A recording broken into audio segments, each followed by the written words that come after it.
So I welcome you all for today's webinar, and that is on a very important topic, that is pulmonary rehabilitation, current trends, and way of rehabilitating a pulmonary condition. So although we all don't have that opportunity of getting such type of conditions where we go for a advanced method of pulmonary rehabilitation, and the facilities are restricted to certain centers only. Not all centers have that much of opportunity to have exposure to pulmonary rehabilitation. So, however, this is important part as far as the physiatrist point of view. For that, we have today's speaker, Dr. Harshanand Popalwar. He's young and aggressive physiatrist and work in multi-dimension. He has keen interest in surgical rehabilitation as well as this emergency medicine or ICU rehabilitation, including pulmonary rehabilitation. His credits of arranging midterm CME for us is a example for everybody how beautiful he has arranged in his own center. He has a lot of academic credits to his academic career. So he has awarded with certificate of merit by Maharashtra University of Health Science, Nasik, for first place in MD-PMR examination, and also best paper presentation award at second annual conference Mumbai Association of PMR. He has a lot of articles or publications to his credit, and he has also written one beautiful chapter on pulmonary rehabilitation in our own textbook of IAPMR. Also, he has contributed as an author of IAPMR guidelines to manage child and adult with cerebral palsy. So there are n number of academic credits to his career. So without wasting much time, let me invite Dr. Harshanand, who is important person behind all types of Zoom webinar we are conducting. He's man behind the screen and arranging the platform for us, publicizing it in the YouTube also, and so that you all are getting the benefits of this webinar. Whoever is missing this webinar also, he can attend. He can go through the presentation later on through YouTube. So thank you, Harshanand, for accepting your invitation, and I invite you for start your talk. Over to you. Thank you. Thank you, sir. Very good evening to all of you. Thank you, Sahoo sir, for kind introduction. As sir has emphasized, in PMR, they say that there is a longitudinal growth and transverse growth, or I would say new pain medicine, musculoskeletal ultrasound management, new interventions. We are going longitudinally, but at the same time, our core rehabilitation is cardiac rehabilitation, pulmonary rehabilitation, pediatric rehabilitation, neuro rehabilitation. We should progress. We should stick to our core physiatry also. Both the balance is important for the overall growth of our specialty. In this line, today's webinar is on pulmonary rehabilitation. So I shall be presenting today's webinar. Sir, I'm sharing my screen, sir. Sure, sure.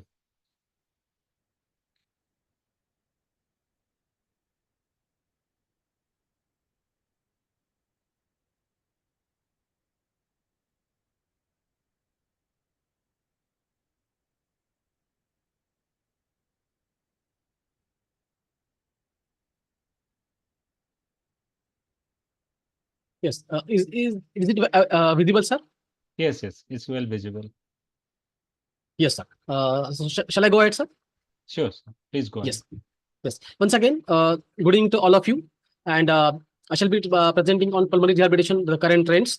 This webinar is exclusively meant for postgraduate students. As I can see, maximum attendance is of postgraduate students, as well as those physiatrists who want to start a pulmonary rehabilitation unit at their respective places. I'll try to guide and I'll try to cover all these aspects for same. So today I shall be covering on the brief history of pulmonary rehabilitation, how it has evolved. Then what's the prevalence and types of pulmonary diseases briefly. Then definition and benefits of pulmonary rehabilitation. Then assessment for the pulmonary rehabilitation, execution of pulmonary rehab program, setting up of a pulmonary rehabilitation clinic. What are the requirements for the same? and what is the current trends and future scope. So friends, there is a difference between these two individuals. One is a high performing athletes and another is a person who is having a sedentary lifestyle. So there is a definitive difference of aerobic conditioning capacity and overall strength and endurance. So the capability of high work performance can be attained by proper conditioning of the body by regular exercises and other exercise program. So the question is, can we utilize these performance improvement skills or exercise therapy in the patients of having COPD and other crippling respiratory diseases? So answer is yes. Yes, the pulmonary rehabilitation exactly deals with this core concept of utilizing this conditioning exercises. So let's move ahead with this brief history of pulmonary rehabilitation. The history is quite interesting. As you can see, Dr. Avlan L. Barach is the American physician, then pulmonary medicine specialist. He first said that progressive improvement in ability to walk without dyspnea might be physiological response similar to training program in athletes. Dr. Avlan L. Barach, he is the first guy who started using oxygen for the treatment of various diseases. Way back in 1920, he started this oxygen tent concept, where the patients is having COPD and other respiratory diseases. He used to create a tent and with the elevated extra pressure of oxygen to absorb the CO2. He started putting this sodium bicarbonate crystals and all, so that patient should be get benefited. So he's having a number of credits in terms of use of oxygen therapy in respiratory diseases. And he laid the foundation stone of the pulmonary rehabilitation program. Then again, this very famous pulmonary medicine specialist, now in USA, they call him as father of pulmonary medicine in USA. So Dr. Thomas L. Petty, he is the first guy who started standardized outpatient program of pulmonary rehabilitation. Other than pulmonary rehabilitation, Dr. Thomas L. Petty is the person who coined the term called ARDS, acute respiratory distress. And he published around 36 paper on ARDS, and he at the beginning he stated that this positive expiratory pressure ventilation, that is PEEP, should be the gold line standard of treatment way back in 1960s. And still, it is the first line of treatment for ARDS. We have seen in ARDS cases, mostly in COVID-19 pneumonitis and all. So all credit goes to him. And again, he had a lot of wonderful work in pulmonary rehabilitation. Then in 1974, this American College of State Physicians, they formulated a definition of pulmonary medicine. And way back in 1980, the American Thoracic Society, that is ATS, they issued an official statement in which pulmonary rehabilitation components were described and all the benefits were specified. Again, in 1999, ATS published 40-page documents stating the importance of pulmonary rehabilitation and a broad protocol how to use it in clinical practice. Again, this global initiative for chronic obstructive lung disease, that is called GOLD, they published guidelines way back in 2001 and as a standard and established treatment for COPD. In 2003, pulmonary rehabilitation was included in the algorithm for the management of stable COPD. As you can see into the second image, in the moderate category, there is a incorporation of pulmonary rehabilitation program. Then ATS revised guidelines way back again in 2013, and the latest guidelines they have published in 2023. They are free of cost download. Around 60-page document is there. It is available on the ATS website. All the PG students and interested physiatrists can go through this. I shall be talking on this latest 23 guidelines at the latter part of this presentation. So now the prevalence. As per WHO, around 65 million people have moderate to severe COPD. That accounts for the 5% of death globally. And the COPD remained the most prevalent disease-specific chronic respiratory disease. If you see the Indian scenario or developing country scenario, India contributes very significantly for the mortality from the COPD, significantly affecting health-related quality of life. This was the meta-analysis published in Lung India 2021. Last they said that estimated prevalence of COPD in India was found to be around 7.4%. It is quite high.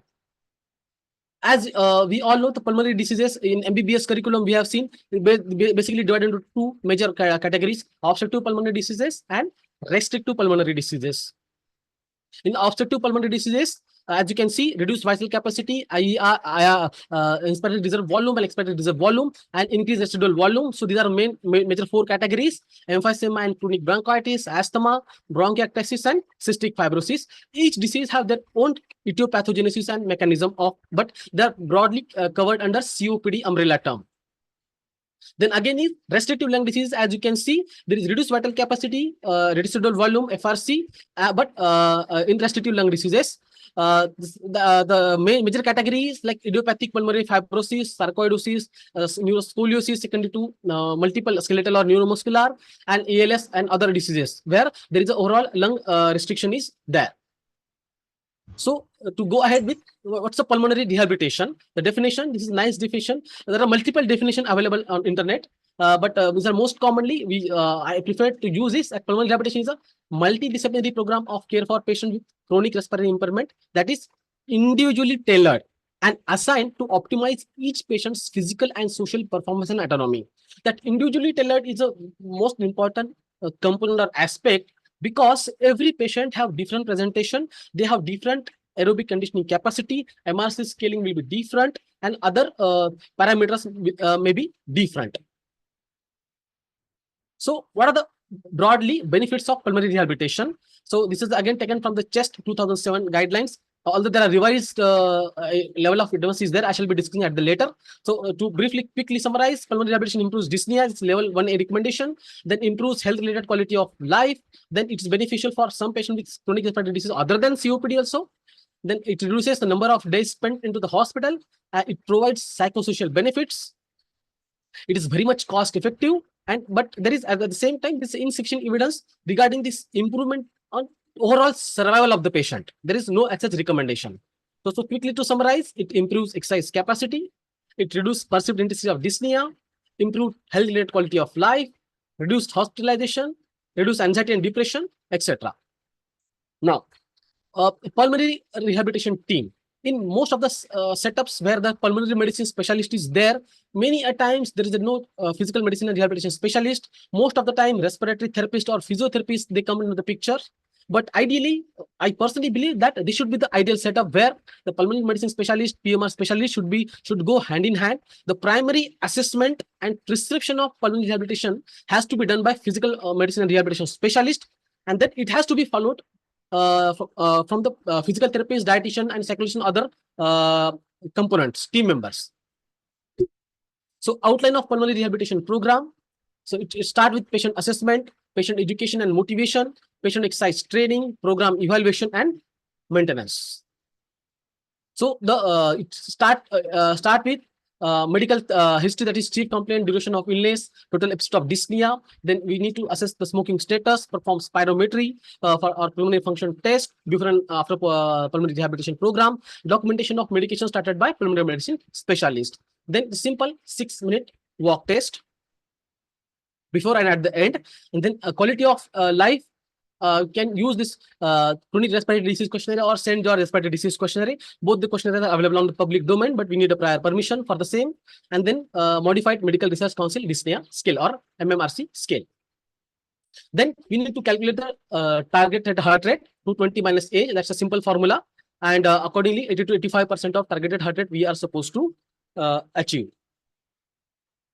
So basically contraindications for pulmonary rehabilitation is there are these major contraindications like angina pectoris, unstable angina, recent myocardial infarction, severe pulmonary hypertension, CHF, uncontrolled diabetes, then psychiatric illness, exercise-induced hypoxemia, lack of motivation, and non-adherence to this.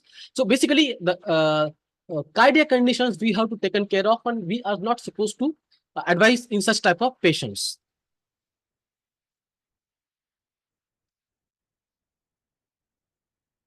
Then patient should be evaluated for these contraindications and precautions for exercises, and the supervisory staff should be aware of the criteria for the termination of a test and other important safety issues. This is key important. Our staff and subordinates, they must know when to stop and when to report.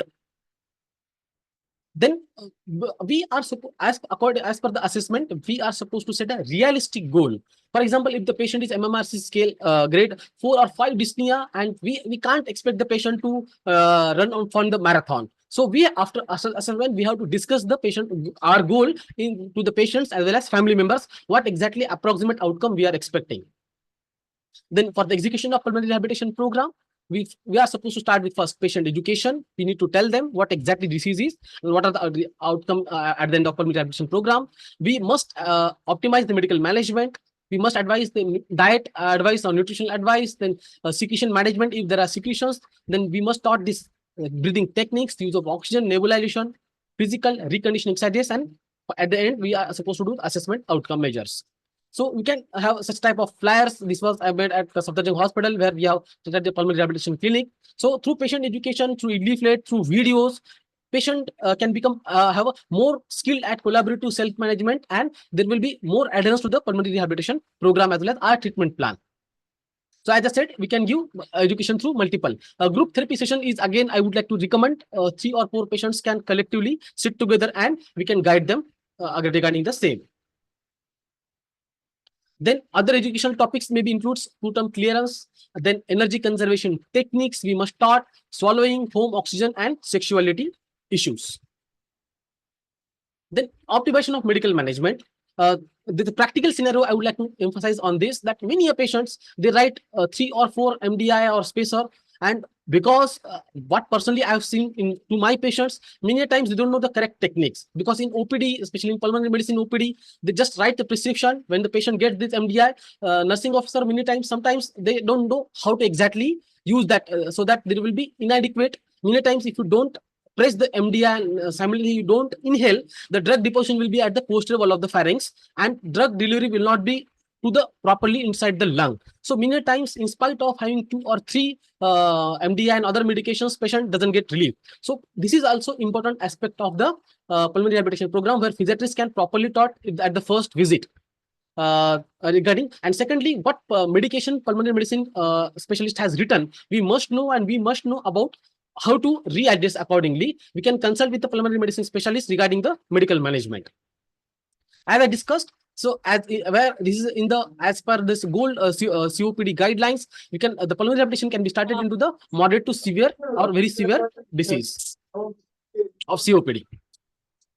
Then this is again taken from the gold guidelines, where there are multiple medications. You can go through this chart: short acting beta agonist, then anticholinergic, short acting and long acting, then combination of short acting beta agonist plus plus anticholinergic drugs, then other methylxanthines, combination of long acting beta agonist, and other multiple medications are available. We are supposed to thoroughly know all the dose and approximate medications. Then nutritional advice is very important for the patients. I'll tell you why exactly it is important. It is a fundamental in rehabilitation.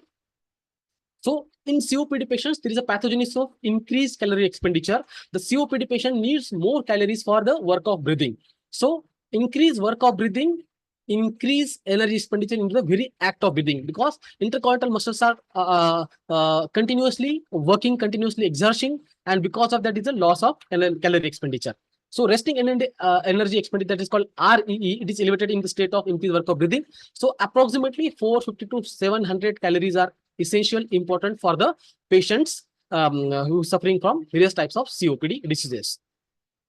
Then the simply high protein, high carbohydrate diet we are supposed to advise accordingly. If the patient is vegetarian, then soya milk, soya bean, and other vegetable proteins we are supposed to advise to the patient. Then bronchodilation before the pulmonary rehabilitation program. At our setup, we generally start simply nebulization along with acetylene. So in before that, we are supposed to remove the secretions, followed by bronchodilation. We can simply if the acetylene and other issues are having some problem, so we can simply nebulization with the normal saline. Then, as I said, secretion management is again important component of the pulmonary rehabilitation. As a PMR expert specialist, we must know how to do, and I would recommend that initial 2 or 3 settings, secretion management we are supposed to do, and followed by after stabilization of the patient, we can hand over the patient to the respiratory therapist. So as you all know, the gravity assisted positioning, that's called postural drainage, is important. We must know the normal anatomy of the lung, what are the different lobes and segments, and how to drain according to the different position of the postural drainage. It should be best done after awakening in the morning, because if you remove the secretions, then the day will be good for the patient, and just before the sleep also, so that patient can have a good sleep at night.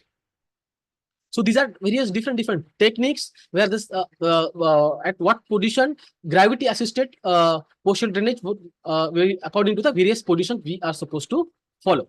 So to dislodge the secretions, there are multiple ways. So mechanical hand cupping is also bestly important. So we are supposed to simply vibrate the cupped hand and according to the different segments and different positions according to the gravity assisted. Generalized frequency would be 15 to 20 vibrations. So you are supposed to strongly vibrate that particular segment and dislodge the secretions. You are supposed to tap it accordingly at the different lobes of the patient. This will loosen the thick mucus plug and remove the help the patient to get it removed. Again, advanced air cleaning technique. Now we have dislodged the mucus plug and how to exhale it. So this is a very conventional thing that is called control cough, where what we are supposed to do, we are supposed to close the glottis. We'll put one hand or abdomen on the pillow and increase the abdominal pressure, and you are supposed to cough like this, like this. So, but the disadvantage of this controlled cough technique is that sometimes diaphragm is not that strong and it can cause the injury, especially in case of emphysema and all, where there is an entrapment of the airways because of emphysema. So you may not be able to get it. So I would definitely recommend this huffing technique to remove the secretions. What you are supposed to do in huffing, you are supposed to open the glottis and increase the frequency of coughing, just like this. Periodically. So you can simply say ha ha ha. So contract the abdomen and remove the secretions slowly. Patient can frequently spit out the sputum accordingly. These two things, postural drainage, chest physiotherapy, is supposed to do before starting of pulmonary rehabilitation program, then nebulization, and then actual aerobic conditioning therapy. Then again, rapid handshake, as I said, we can also do with the or chest PT vibrators are also available into the market. Some new devices, as you guys know, this acapella is a registered trademark. So basically, this is called positive expiratory pressure. These are the devices, they are very useful. A lot of my patients, they are using it. So what you are supposed to do, you put the mouthpiece and you specifically exhale this thing. So the moment you exhale, this vibrations will slowly go to the tracheobronchial tree inside to the all the terminal segments or terminal bronchioles, and they will help the patient to dislodge the secretions. This is very much useful for the patients of emphysema and all. Then again, latest trend, which is now this is the device which is available. Boxer company is marketing in India. It's called Waste Airway Clearance System. As you can see into the image, there are two these things. So this they will put this jacket over the lung and they will create a vibrations of different frequency. You can use this device for the ICU patients and other debilitating normal patients also. So this will help the patient to dislodge all the secretions from all the lobes, and you can spit it out with the huffing technique. Then again, use of oxygen. Again, this is important. If your setup doesn't have direct oxygen lines or centralized oxygen lines, you can simply use the oxygen cylinder for your patients. So OT is recommended for the patients when they desaturate during the exercise training. So if the SpO2 saturation goes below 90% during exercise training, then you must administer with the nasal cannula. If the patients are having COPD, or if the MMRC scale is, or Bose scale of intensity of dyspnea is, I would say, impaired or very in deranged category. So I initial for 1 week, I generally advise the prophylactic nasal cannula and simple 1 liter of oxygen. This helps the patient to get the confidence, and it improves the overall endurance of the patient. Then control breathing technique. Yes, again, this is important because COPD patient exhibit an altered pattern of respiratory muscle use. The rib cage inspiratory muscle generate more pressure than the diaphragm as diaphragm gets flattened. And so because of that, control breathing technique are essential or helpful for the patient to work more efficiently. So diaphragmatic breathing, as you can see, one hand is to be kept on this chest, another hand is to be keeping on the abdomen. Now, in this video, you can see the patient is lying supine and the abdomen is going up and abdomen is going down. So in case of the patients who get acclimatized, you can reduce the head height like this so that abdominal content will press the diaphragm, and you can start this diaphragmatic breathing exercise in tilted declined position of the patient, where head end will be the at down. So the patient takes deep breath and expands the abdomen using the diaphragm. Then what are the benefits of diaphragmatic breathing? It increases tidal volume, decreased functional residual capacity, and increase in maximum oxygen uptake. Then segmental breathing, the patient basically asked to inspire while the clinician applies pressure to the thoracic cage to resist respiratory exertion in the segmental lung. As you can see into the video, we are supposed to put that at various segment, and the clinician feels the excursion or expansion of that particular segment of the lung during the act of breathing. So this is very much useful for the interstitial lung diseases, where there is a particular segments are affected and you want to put the more air and expansion into the that particular segment. So this is segmental breathing is very much helpful for the patients of interstitial lung diseases.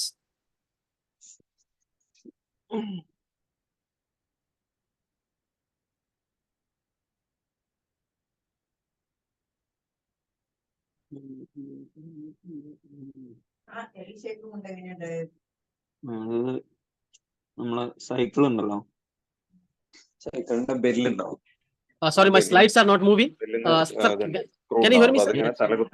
Yes, I can hear you. Slides are not moving. It is in segmental breathing.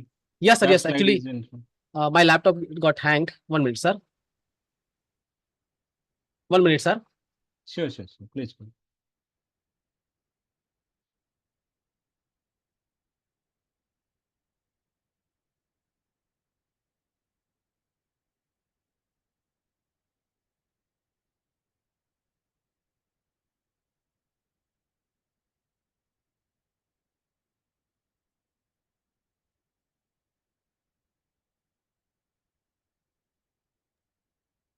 Hello.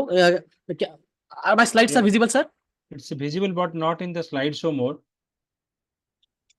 Can you change to full screen view now? Now, sir? Yes. Now it's Yes. full screen mode. Yes, sir. Now, can you hear me, sir, now? Yes. Yes. We can hear Now, you. pursed lip breathing, sir. Yes. Thank you, sir.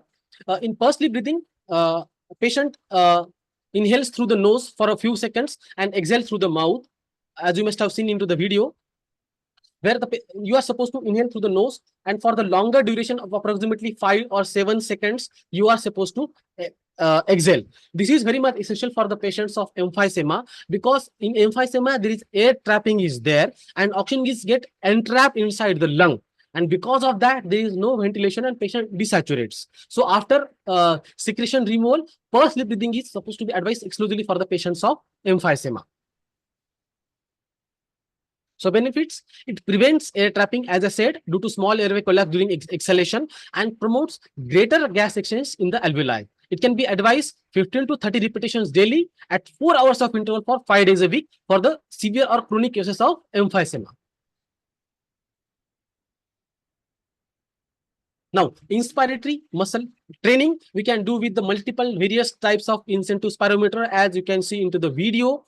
So basically patient is supposed to inhale and lift the ball, and at the same time patient can exhale also, and patient can throw the balls also. So incentive spirometry with inspiratory, we can change the resistance of the aperture, and accordingly the patient can increase or decrease the strength. Now latest new models are also have came where there is a automatic resistance is there.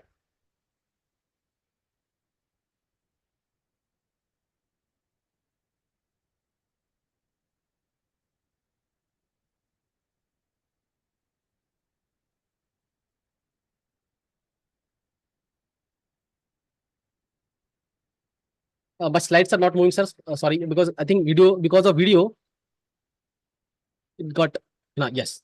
Now use of peak flow meter. Where this peak flow meter, there is you can see green, yellow, and red is this thing. So at the beginning, we can, with the help of peak flow meter, we can find out what is the expiration capacity of the patient, and accordingly we can set the target. After 1 week, you are supposed to achieve this much of level, and after at the end of pulmonary rehabilitation, this much should be the target of the patient. Yes. Then now this comes physical reconditioning exercise program.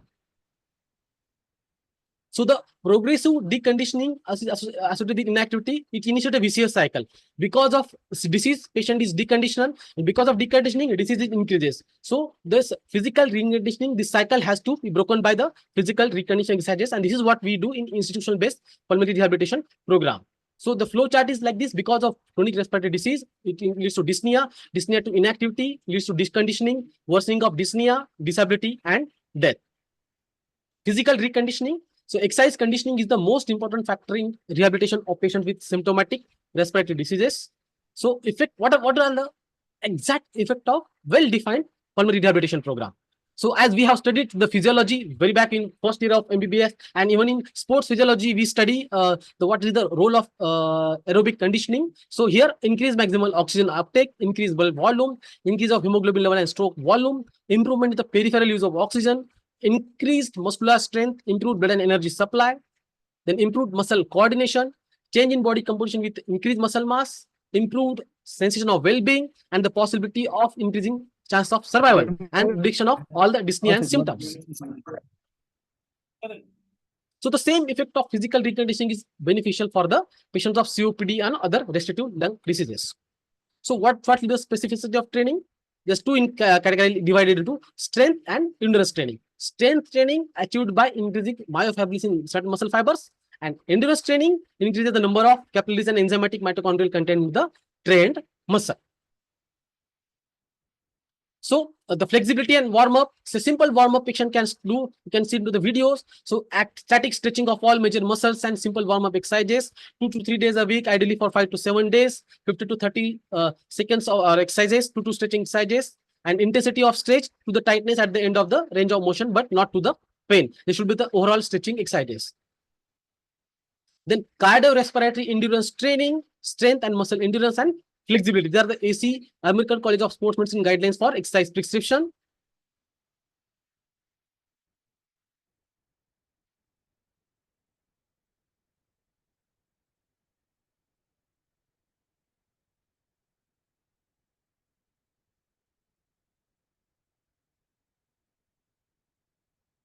Now also Yes. slides are not moving. Yes. Yes. Sorry for this technical glitch. I don't know why it is getting stuck. I think maybe because of video, sir. So cardiorespiratory endurance training can be done with this simply recumbent cycle or cross trainer or simple treadmill. So the as I said, so a large group of muscles we are supposed to target.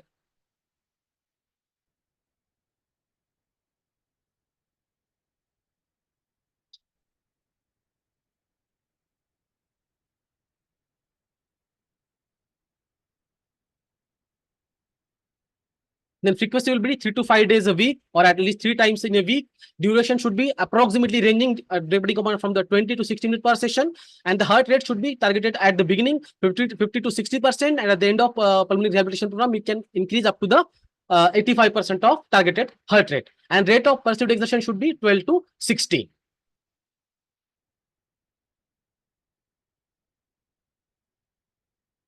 Then strength and muscle endurance training, we can do variable resistance. We can use simply dumbbells or other hydraulic machines, or simply you can use the simple water bottle also, or any other free weights.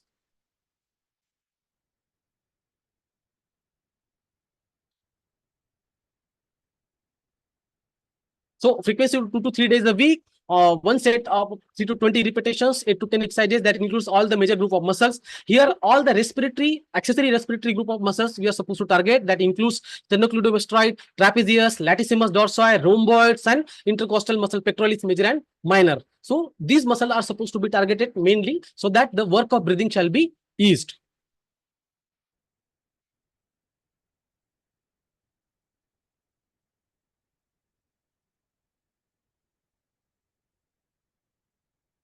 Yes. So the total duration of program should be 5 days a week, or minimum 3 days a week for 8 to 12 weeks. Here at our center, we call the patient thrice a week for approximately 30 to 40 minutes at the first week, and we can stretch the overall duration to 1.5 hours 3 times a day for approximately 12 weeks.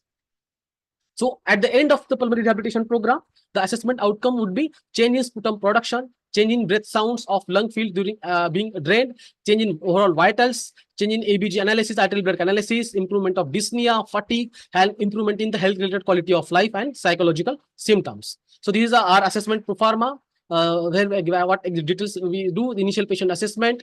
This includes history taking, family history, past history, smoking history, and all the vital parameters. Then this is a rehab protocol. We start with patient education and counseling regarding this information about the disease, nutritional, dietary advice, counseling in case of any anxiety or depression, take the help of the clinical psychologist or psychiatrist. Then explaining the patient's in terms of physical activities and information about the various energy conditioning techniques.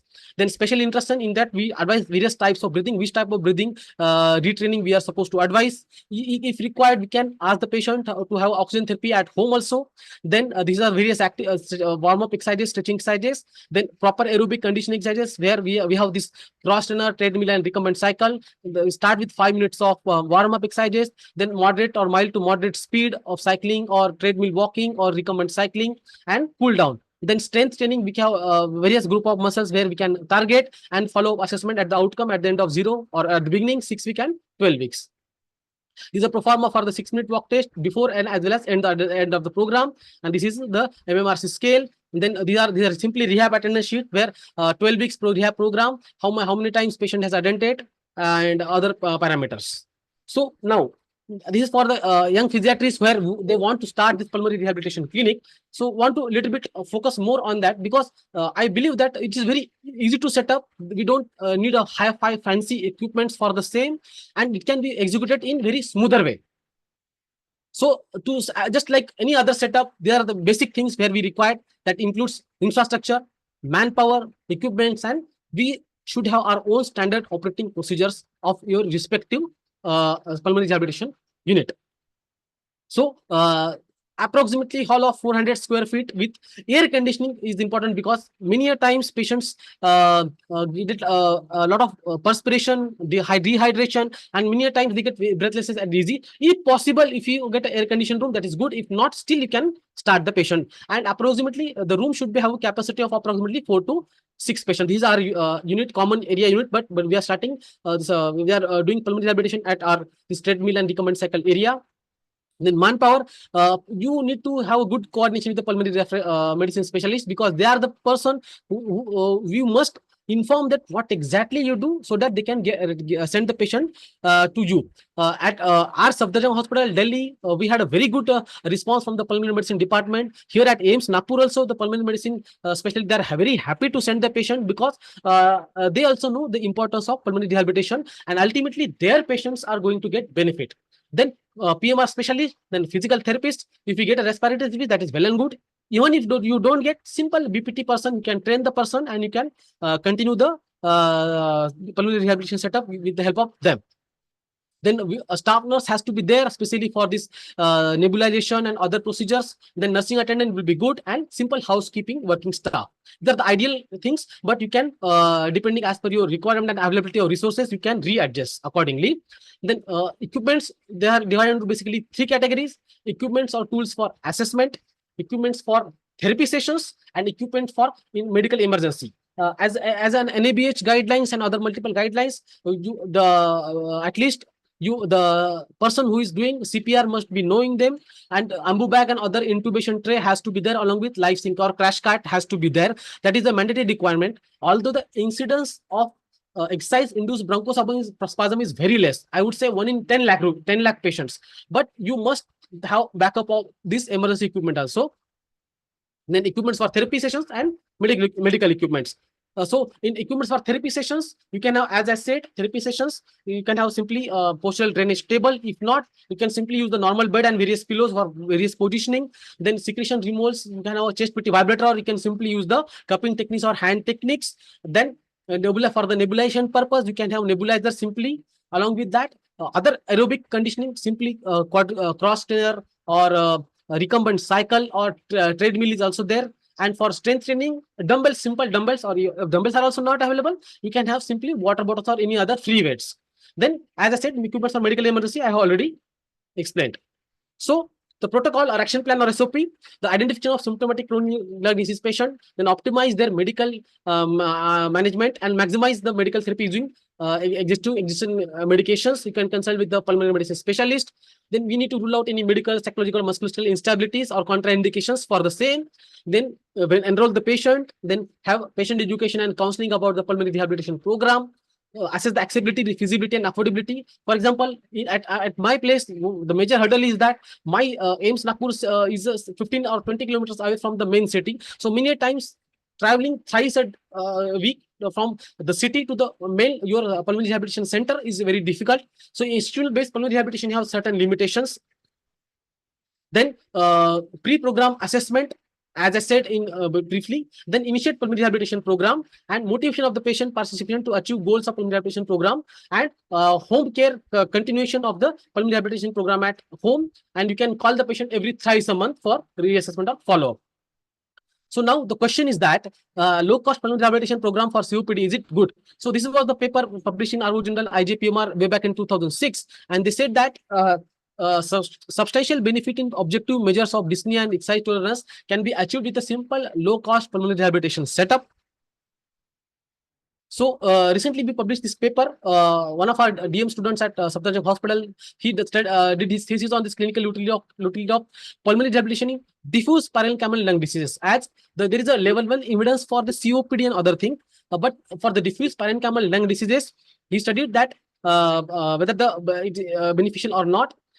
We studied this prospective intervention study where this institutional-based pulmonary rehabilitation program was 12-week program was underwent in hospitalized supervised pulmonary rehabilitation program, and assessment measure was outcome measure was assessed at the end of the 12 week, and it shows that there is a significant improvement in respiratory capacity, forced expiratory volume in 1 second FE, that is FE1, and then 6-minute walk distance, modified Medical Research Council MMRC gradings, and St. George respiratory questionnaire scores. So they concluded that PR is effective in people with diffuse parenchymal lung disease also in decreasing the symptoms and improving the exercise capacity and quality of life. Now, another thing, this telemedicine-based pulmonary rehabilitation. As we all know, telemedicine right now, the multiple platforms are providing, like Tracto and other, they are providing consultation and for various diseases. The telemedicine-based pulmonary rehabilitation program shall be game changer. And for me to work in this area was the COVID-19 was the main triggering factor for us to work on this aspect. So as it just in the middle of the first wave, this telemedicine practice guidelines have been published by this Ministry of Health and Family Welfare in 2020. And the telemedicine brings the healthcare service at the doorstep for the patient or common people. So for the institutional-based pulmonary rehabilitation program, there are multiple difficulties have been faced by the patient. They're all practical difficulties. There may be a lack of transportation because someone has to bring for the patient to get the patient from home to your setup, institution setup. Then there are other comorbidities also. For example, if the patient is having ONE and other issues, the lack of their perceived benefits or socioeconomic status, they don't have money, they don't use the common transport like bus or train, so they have to get their own vehicle, and lack of funding facilities. So all these above barriers can be tackled with the meticulously defined pulmonary medicine, telemedicine-based pulmonary rehabilitation program. And this telemedicine-based pulmonary rehabilitation, it have a huge potential for the larger population, but it comes with their certain own limitations also. So in COVID-19, one of our MD students did thesis on this, and we published this in Indian Journal of Family Medicine and Primary Healthcare. So the study of effectiveness of telemedicine-based pulmonary rehabilitation program in recurrent COVID-19 pneumonitis. So where the objective was to determine whether telemedicine is effective in COVID-19 pneumonitis all. So intervention, we did 6 weeks of telemedicine-based pulmonary rehabilitation program. Our results were like 6-minute walk test, MMRC scale, 30-second sit to stand scale, WHO quality of life, all were improved. And we concluded that the 6-week pulmonary rehabilitation program delivered through telemedicine platform improves respiratory function, quality of life, and anxiety in patients of COVID-19 pneumonitis. So as I said, now this American Thoracic Society has given this latest recommendations. These are the basic recommendations. They framed around 6 questions, and this working group or expert group, they deliberated on this, and they found out various levels of evidence. So the question was that should adults with stable COPD undertake a pulmonary rehabilitation? Recommendation is yes. For adults with stable COPD, we recommend participating in pulmonary rehabilitation program where there is a strength of quality of evidence is strong and strong along with moderate. The second question was, should adults with COPD undertake pulmonary rehabilitation following hospitalization for an exacerbation? The recommendation is, for adult with COPD, they recommend participation in pulmonary rehabilitation program following hospitalization for the, again, the evidence is strong to moderate. And should adult with ILD, that is interstitial lung diseases, undertake pulmonary rehabilitation? There is a, again, they are recommending the pulmonary rehabilitation program for the interstitial lung disease also with a strong to moderate evidence. Then should adult with pulmonary hypertension should undertake pulmonary rehabilitation program? So the level of evidence is low because the pulmonary hypertension, the pathophysiology is totally different. But again, they are not denying that.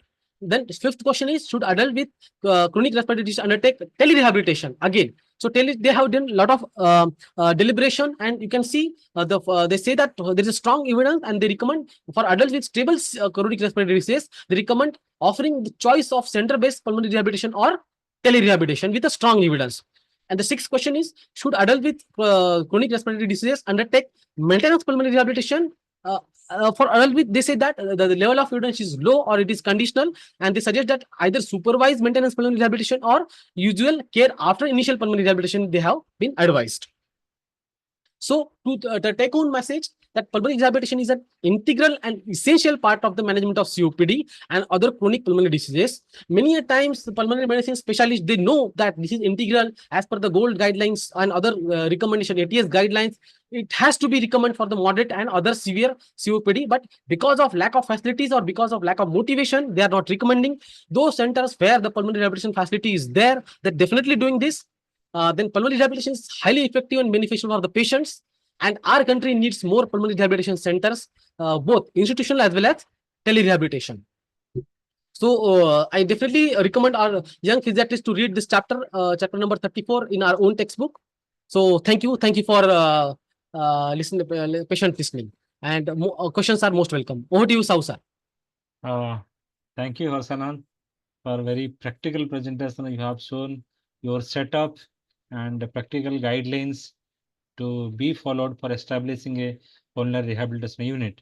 So it is our young physiatrist who was to take interest on that. Somebody is having interest on pulmonary rehabilitation. He has to have good relation with our pulmonologist friend.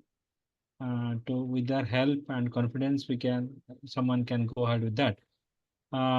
Before going for question section, I just want to know something regarding this pulmonary rehabilitation, especially. As I said, all centers, they don't have that type of facility. They have to have administrative support, financial support to establish a pulmonary rehabilitation center. But every center is dealing with spinal cord injuries. Every physiatrist is dealing with a spinal cord injury patient, especially where that pulmonary rehabilitation unit is not there, dedicated unit is not there. And still we get cases like high tetraplegic patients where expect a frenulum paralysis above C3 level. So even lower level also, C4, 5, 6 level also, because of prolonged bedridden condition, they develop a chest complication. Either it is from high tetra or a lower tetra even. So how to go ahead with this pulmonary rehabilitation in case of high tetraplegic patients with pulmonary complications? Can you highlight on that? Yes, sir. Depending upon the level of the injury, if the phrenic nerve is intact, if the level is below the C4 or C5, then your diaphragm is intact, sir. So patient definitely need to have proper positioning, prevention of aspiration pneumonia, especially during the post-op acute care settings, and diaphragmatic breathing exercises and periodic chest PT along with if there is any secretions, we are supposed to do this. So I would definitely recommend this diaphragmatic breathing as well as pursed-lip breathing exercises for this patient. I will definitely recommend to have incentive spirometry periodically along with them, because in tetraplegia, especially in acute care, there is no power into the upper and lower limb. But the intercostal muscle and diaphragm, we are supposed to use these things to prevent the aspiration pneumonia. Because I have seen, sir, most of the time when the spine surgeon operates, especially C5, C6, post-op, the patient is stable and they are simply transferred to PMR unit. So there, the chances of pneumonia, as you can see, that is the most common cause of mortality in post-acute care setup, especially in tetraplegia. So routine respiratory care we are supposed to follow for this patient, sir. And for high tetraplegia, where you expect a frenulum nerve paralysis, how do you go ahead with this? Sir, then the total line of management will be different, sir. For the high level tetraplegia, we have to do this diaphragmatic phrenic nerve pacing or phrenic nerve stimulation, and BiPAP and other ventilatory support we have to advise to the patient, and we need to treat the patient in that line of management. The total line of management, there will be different game for this high level of tetraplegia. We have to remove the secretions. We have to prevent the stasis of secretion, because if the secretions are there, then there are high chances of superseded infection and pneumonia. So we have to take care of the lung, chest PT, postural drainage, removal of secretions in case of high level of tetraplegia. This should be the standard ICU care respiratory management, sir. No, beyond ICU care, when the patient transferred to the rehab unit, how do you go ahead with the accessory muscles of that, like that muscle supplied by the spinal accessory nerve, where the cranial nerve is paralyzed? Then how do you manage this type of situations where the high tetraplegia patients? Yes, sir. In this type of setup, sir, patient, for example, like the supine segmental breathing, where we are supposed to put the therapist or put the patient hands on the various segments, and lung excursion has to be there. We need to train the patient to have accessory muscles of respiration. We are supposed to target that also, specifically as I mentioned into the presentation, like sternocleidomastoid, trapezius, rhomboids, latissimus dorsi, and pectoralis major. So we are supposed to strengthen that this thing also, along with breathing techniques, breathing exercises, segmental breathing, personal breathing, incentive spirometry. In this line, we are supposed to manage the patient, sir. Okay, we have with us another physiatrist who is very much experienced in pulmonary rehabilitation, Dr. Kaustav Chakravarti. I can see his name. He has put some questions also. Dr. Kaustav, can you unmute yourself and come to board to say something, add to this? Hello, Dr. Kaustav, can you hear me? Okay, so he has put some questions like visual feedback, especially for the illiterate or low vision patients who cannot see the graduations. Probably that is a compliment to your talk. Okay, sir. Some more questions. Is there any rationale of prescribing the quadvalent influenza vaccines, or will the trivalent one of the northern hemisphere suffices for our country? Yes, sir. I think a pulmonary medicine person is the right person to answer this question. But as I can, in my setup, sir, this influenza vaccination, they are definitely recommending to each and every COPD patients whose age is more than 60 years. That is annual influenza vaccine. Trivalent vaccines, frankly speaking, sir, I don't have any experience, and I'm not in a position to answer this question, sir. But routinely, I'm seeing that whatever patients pulmonary medicine is sending to us, they are doing annual influenza vaccination compulsory. Okay. One more question. Can we do postural drainage for intubated patients? Yes, yes, definitely. What about the TT care and suctioning? Tracheostomy care, this routine tracheostomy care, we all know that has to be done periodically. And then postural drainage, intubated patient, yes. But we need sometimes, many a times, we need a nursing staff and attendant support for the proper positioning. If there is no harm to the patient, your tracheostomy is not impinging or not piercing the posterior wall, or any there is no other contraindication. For example, if there is central line is there and you are moving the patient and you are giving the hazard to the patient. So in this overall scenario, intubated patients, yes, definitely you can do postural drainage, but depending upon the situation and depending upon the hospital support staff, definitely this will improve the removal of the secretion. Okay, this again one more question from the same delegates. How to tap O2, hover on it, and can you explain about PEP device mechanism? Positive expiratory pressure mechanism, sir. It is basically it's a ventilator where there is a sometimes if there is a impaired work of breathing, then machine gives senses this particular breathing cycle and gives the positive positive air to the patient. So those patients who are there is a impaired work of breathing, this PEEP device. 1 minute, sir. I think this is it about this. Positive expiratory pressure a cappella device the question is asking, or whether it is about this ventilator? So he's asking about the positive expiratory pressure device, I think. Acha, that one, that's called a couple is the trade name, sir. The simple device is that you are supposed to put it into the mouth. The device have their own vibration mechanism. Once you expel it, at the same time, it produces the vibrations. The vibrations will go to the tracheobronchial tree inside and it dislodges the mechanism. This is very low cost device, sir. This cost approximately 2 to 3,000 rupees. Or there are other companies are also available into the market where you can get this thing. So this will help the patient, especially for this emphysema patients where there is a entrapment of air is there. So this is very beautiful device to dislodge the secretions for this PEEP device patients. Okay. What is the significance of color code in incentive spirometer? It's very simple, sir. It's red, green, blue. It shows that red is need maximum resistance, blue and yellow. So just it is the mild, moderate, severe intensity of the spirometer.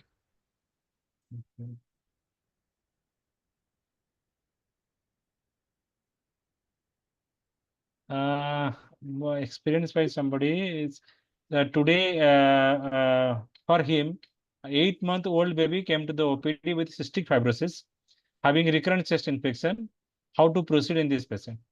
Yes, sir. So cystic fibrosis, sir, as you know, it's a enzymatic deficiency at this alveolar mechanism, and because of that, a lot of secretions patients get. So I also get a lot of referrals from the pediatric ICU as well as OPD for the cystic fibrosis, especially old babies. So the key of management in cystic fibrosis is removal of secretions.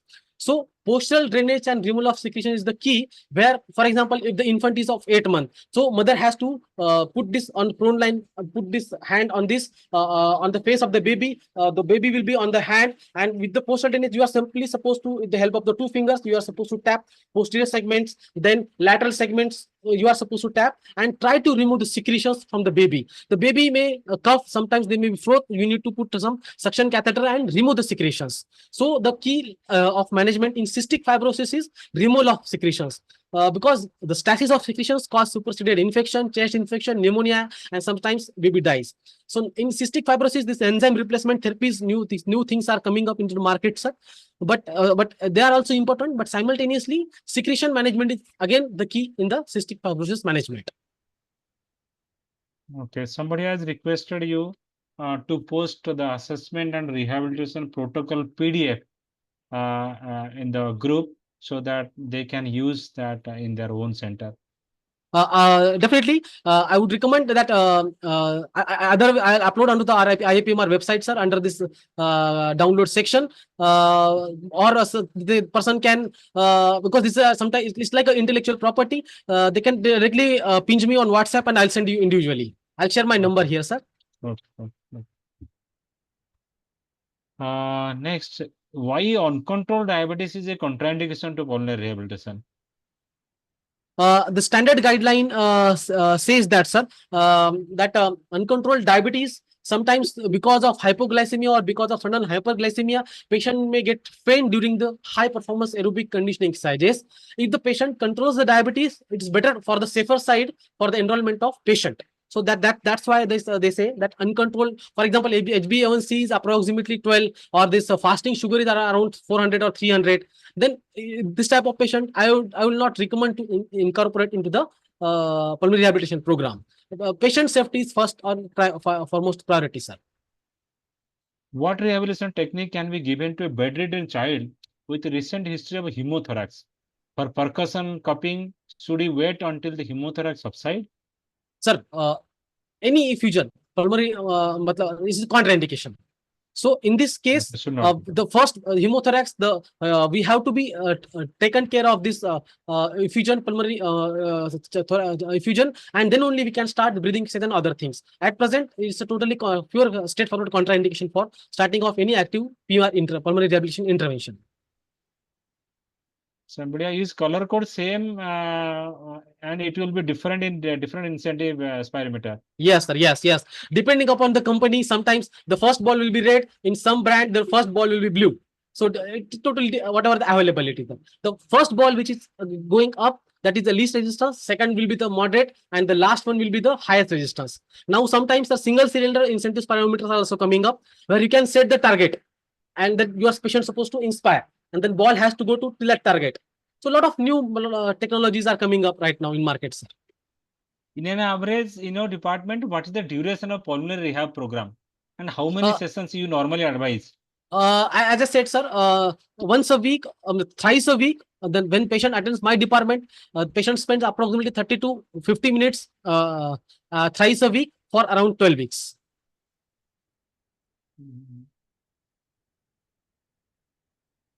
Your approach to patient with respiratory failure. Yes, the respiratory failure is again difficult, very difficult to manage. We are supposed to find out what is the cause of the respiratory failure. Until and unless you don't get these things, many times cardiac condition is the cause of respiratory failure, sir, or heart failure. This leads to this pulmonary hypertension and these things. As you can see, ATS guidelines, they say that especially for pulmonary hypertension, the pulmonary rehabilitation evidence is not good, sir. It is evidence is weak. But simply breathing exercises and energy conservation techniques, definitely we can advise and treat the cause of the respiratory failure and treat the patient accordingly, sir. Any guidelines for TT care? How frequently we can do suctioning if the patient has more secretions? Tracheostomy care. Multiple guidelines are available, sir. But again, I would recommend case-to-case basis here, especially in our setup, where the patient is come with a tracheostomy, whether it is of stroke or whether it is of high tetraplegia. We recommend every 3 hourly sectioning, every 3 hourly, sir. And we need to monitor continuously, see the oxygen saturation. Sometimes what happens, sir, if there is a secretion accumulation, you will see this harsh sound or some abnormal sound through the tracheostomy tube. Immediately, you are supposed to put this catheter and do the suctioning. It is totally a case-to-case basis, sir. Is there any medications? Is there any medication to reduce the secretion? What medications Yes. do you use for that? N-acetyl cysteine and multiple medications are available, sir. We can advise accordingly, sir. Somebody has requested to tell something about the tracheostomy weaning protocol. Tracheostomy weaning protocol is totally different class, different lecture, sir. Definitely, at my setup, we take help from this ENT specialist. A lot of our physiatrists who are doing ICU care, they do the downsizing and decannulation and then direct closure. Simply closure. So basically, without any oxygen, without any this thing, patient has to maintain the saturation for at least 48 hours. This is what we follow at here. At this thing, then we downsize the tracheostomy sizing, and if the patient without any complication, without any desaturation, patient maintains the oxygen saturation for 48 hours, and then we close these things. Okay. And prior that, we get the X-ray of the chest also to see whether there is any consolidation or any pneumonia is whether there is or not. This standard protocol everybody follows in acute care rehabilitation, sir. Measures for secretion clearance in rib fracture patient where you cannot go for percussion methods. Yes, sir. In rib fracture patient, as I said, positive expiratory pressure or PEEP device, definitely we can see. And in case of rib fracture, that particular bandaging and that, for example, if the 6th or 7th rib fracture on the right side is there, so we are supposed to tell the patient simply huffing techniques, slowly get the secretions out. Many times, sir, what I personally see, because I got a call from orthopedic also for the polytrauma and other things. Any percussion and any chest PT vibrator is totally contraindicated on the affected segment because it causes movement of the rib cage and it creates a lot of pain also. So that part we are not supposed to touch. Simple huffing techniques and postural drainage we are supposed to advise. We can advise a cappella device also. Great. Thank you very much. There is no more question and we have also exceeded the time. However, the presentation was very nice. And you have presented very practical way. The questions are also very interesting questions were asked in this webinar. It's a good thing that people are responding. People are interested to attend this. And really, if somebody has special interest on this, he can create his own recognition in this pulmonary rehabilitation field. Thank you very much, Dr. Harshanand. Before end, sir, I would like to announce that our special interest group pulmonary rehabilitation, we are working on that. So our plan is that in phase 1, we shall be releasing a guidelines and there should be a support group. Those interested physiatrists who want to start their setup, we can guide them, we can mentor them, we can nurture them so that multiple site locations, they can start their pulmonary rehabilitation setup. We shall announce this thing in the first week of July and actual recommendations shall be starting from the first week of August. Yes, sir. That's all from my side. Yeah, very good initiative, Dr. Harshanand. Thank you very much. for your nice presentation and good explanation to all the questions of the participants. And special thanks to you that you are supporting us in all the way for conducting the webinar since last 3-4 years.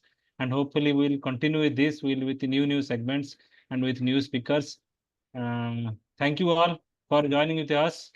Thank you, sir. And we'll close the webinar here. Thank you very much. Good night to everybody.